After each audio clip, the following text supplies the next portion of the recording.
দলীয় পতাকা বাধাই অপরাধ। বোলপুরে বিজেপি আইটি সেলের ইনচার্জকে বেধড়ক মারধরের অভিযোগ। ঠিক কি ঘটেছিল? জানা গেছে, বৃহস্পতিবার বোলপুরের কঙ্কালীতলা এলাকায় দিনের আলোয় পরিকল্পিতভাবে তৃণমূল কংগ্রেসের গুন্ডা বাহিনী তার উপর চড়াও হয় এবং নির্মমভাবে মারধর করে। আক্রমণে ষষ্ঠীচরণ দের নাক ও মুখে গুরুতর আঘাত লাগে। রক্তাক্ত অবস্থায় তাকে উদ্ধার করে শিয়ান হাসপাতালে ভর্তি করা হয়। অভিযোগ, গত 18ই ডিসেম্বর লাভপুরে বিরোধী দলনেতা শুভেন্দু অধিকারীর জনসভা ছিল।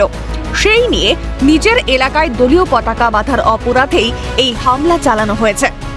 5 নম্বর মণ্ডলের পক্ষ থেকে কঙ্কাল অঞ্চলে পতাকা লাগানোর একটা পরিকল্পনা ছিল এবং পতাকা লাগাচ্ছিল।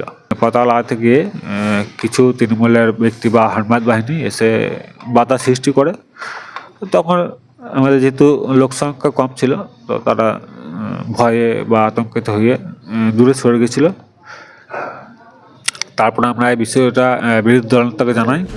রাজনীতি করে উদ্দেশ্য প্রণোদিতভাবেই এই আক্রমণ করা হয়েছে বলে দাবি গেরুয়া শিবিরের। আজকে তৃণমূল কংগ্রেস যে একটা ন্যাক্কারজনক ঘটনা ঘটালো, এর মাসুল তৃণমূলকে দিতে হবে। তাদের সভাধিপতি কাজল শেখকে হাতে তরবারি দেওয়ার পর কি তাদের উৎসাহ বেড়ে গেল যে এইভাবে খুন খারাপি করে রাজনীতি করব? এটাই কি তারা পরিচয় দিল?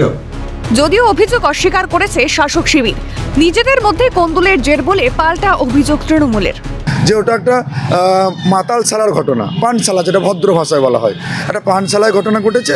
তো রাত্রে উনি মদ খেয়ে বেড়াবেন, কোথাও গিয়ে মাতলামি করবেন, সেখানে মাতালদের মধ্যে মারপিট হবে, সেই দায়টাও যদি তৃণমূল কংগ্রেসের ঘাড়ে চেপে যায়, তাহলে তো আমার মনে হয় যে বিজেপি কর্মীদের বাড়ি বাড়ি আমাদের সুরক্ষা দিয়ে বেড়াতে হবে। খবর নিলাম যে কোনো মদ দোকানে মদ খাচ্ছিল, দিয়ে নিজেদের মধ্যে ঝামেলা করে আমাদের নামে, তৃণমূলের নামে চাপাচ্ছে। এটা আমাদের এই রাজনীতি নয় যে কাউকে মারধর করবো, যে যা খুশি রাজনীতি করতেই পারে। ভোট ঘোষণার আগে যুযুধান বিজেপি তৃণমূল। অভিযোগ পাল্টা অভিযোগে তপ্ত হচ্ছে রাজ্য রাজনীতি। প্রশ্ন উঠছে, তাহলে ভোট ঘোষণার পর আর কি কি চিত্র দেখতে হবে? অমরনাথ দত্তের রিপোর্ট, ক্যালকাটা নিউজ।